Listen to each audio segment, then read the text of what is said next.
5 class 10th arithmetic progression. पहले मैं arithmetic progression के बारे में बताऊंगी।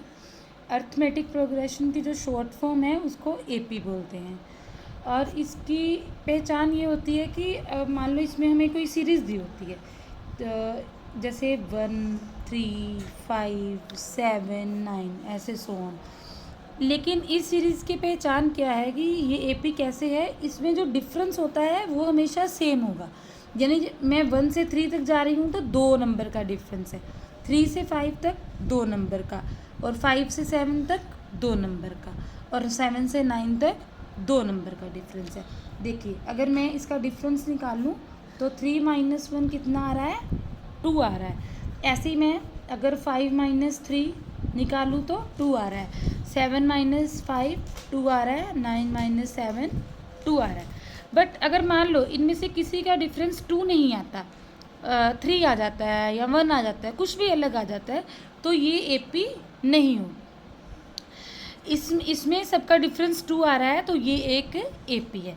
मैं एक और एग्जांपल देती हूँ, जैसे कि मान लो 1, 3, 8, 10। तो इसमें जो पहली टर्म है वो तो 3 - 1 2 हो गई। अब दूसरा डिफरेंस जो है वो 8 - 3 5 हो गया, यानी कि ये डिफरेंस सेम नहीं है, तो ये भी एक एपी, ये एक एपी नहीं है। जो फर्स्ट वाली थी वो एक एपी थी, लेकिन ये एक एपी नहीं है, तो हमेशा हमें ये याद रखना है। इसके बाद जो हमारी फर्स्ट टर्म होती है उसको बोलते हैं हम A1, सेकेंड को A2, ऐसे ही A3, A4, A5, ठीक है।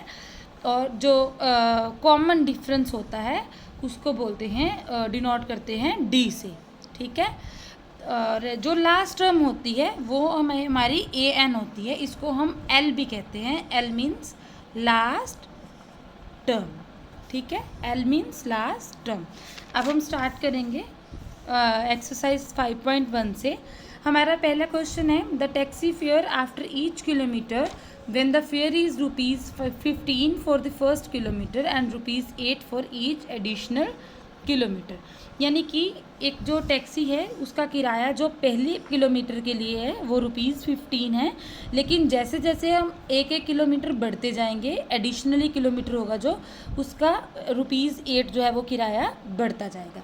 तो इस तरीके से हमारी जो फर्स्ट टर्म है वो हमारी A1 जो है वो 15 होगी, लेकिन जो नेक्स्ट टर्म हमारी A2 आएगी वो क्या होगी, 15 + 8, क्योंकि हमारा किराया जो है वो 15 + 8 जो है वो 8 रुपये बढ़ गया है, तो यानी 15 + 8 कितना आएगा, 23। अब हमारी A3 जो है वो कितनी होगी, 23 + 8, यानी 8 रुपये अब और बढ़ गया, यानी कि 31 आ गया।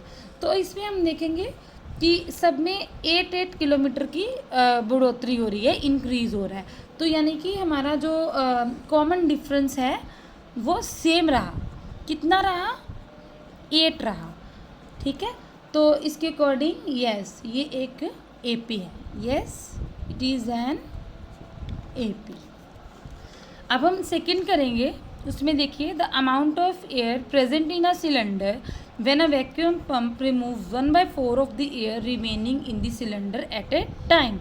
जो हमारा एक पंप है उसमें हवा भरी हुई है, यानी कि वॉल्यूम भरी हुई है, तो हर बार जो एक पंप है, सिलेंडर में वॉल्यूम है और जो पंप है वो हर बार 1/4 ऑफ द एयर जो है वो रिमूव कर रहा है, तो हमें रिमेनिंग जो एयर है उसके अकॉर्डिंग चलना है।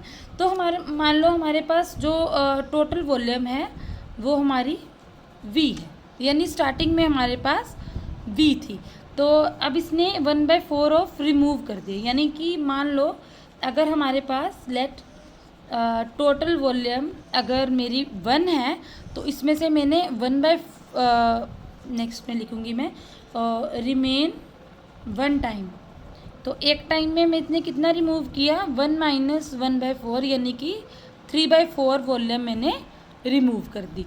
तो मेरी स्टार्टिंग में वॉल्यूम V थी और मैंने फिर रिमूव करी तो अगली वॉल्यूम मेरी 3/4 V आ गई। तो नेक्स्ट टाइम फिर एक पंप और देगा तो 3/4 V इसका स्क्वायर हो जाएगा, फिर ये 3/4 v क्यूब हो जाएगा। तो हमें इसमें देखने से ही पता चल रहा है कि जो डी है वो हमारी सेम नहीं आएगी। So no, it is not an AP। Understand. Now हमारा थर्ड सम है, the cost of digging a well after every metre of digging when it cost ₹150 for the first metre and rises by 50 for each subsequent metre. यानी कि अगर हम एक well यानी कि एक कुआं खोद रहे हैं तो जो पहली डिगिंग होगी उसके लिए कॉस्ट 150 आएगी फर्स्ट मीटर के लिए, और जैसे जैसे मीटर बढ़ता जाएगा तो 50 रुपये 1 मीटर के लिए बढ़ते जाएंगे, यानी ₹50 हमारे पर किलोमीटर के अकॉर्डिंग बढ़ते जाएंगे। तो हमारी फर्स्ट कॉस्ट होगी, A1 होगा हमारा 150। तो जो नेक्स्ट उसने 1 मीटर और डिगिंग करी तो 150 + 50 यानी कि 200 रुपीज़ उसकी कॉस्ट हो गई। अब A3 क्या होगा, इसी तरह 1 मीटर और बढ़े तो ये 250 हो गया। तो यहाँ से देखने से पता चल रहा है कि ये 150, 200, 250 यानी 50 पर बढ़ता जाएगा। तो yes, it is an AP। अब नेक्स्ट सम जो है वो थोड़ा सा डिफरेंट है। The amount of money in the account every year when ₹10,000 is deposited compound interest eight 8% per annum.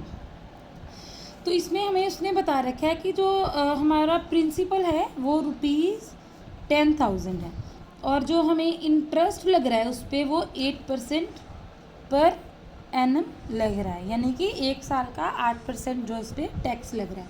तो हमारा कंपाउंड इंटरेस्ट क्या होगा, कंपाउंड इंटरेस्ट का फॉर्मूला क्या होता है, P1 + R/100 की पावर n, यानी जितने सालों के लिए होता है। तो मेरा पहली टर्म हमारी आ जाएगी 10,000 1 + 8/100। तो इसके अकॉर्डिंग अब जब नेक्स्ट ईयर होगा तो हमारी टर्म आएगी 10,000 1 + 800/2। तो नेक्स्ट आएगी अब फिर नेक्स्ट ईयर के लिए 10,000 1 + 8/100 3। तो इसको मैं अगर सीरीज़ में लिखूं तो ये आ जाएगा हमारा ऐसे।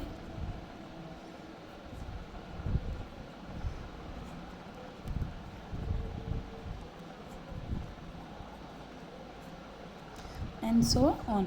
अब देखने से पता चल रहा है कि इसका डिफरेंस जो है वो सेम नहीं होगा। तो no, it is not an AP। Thank you.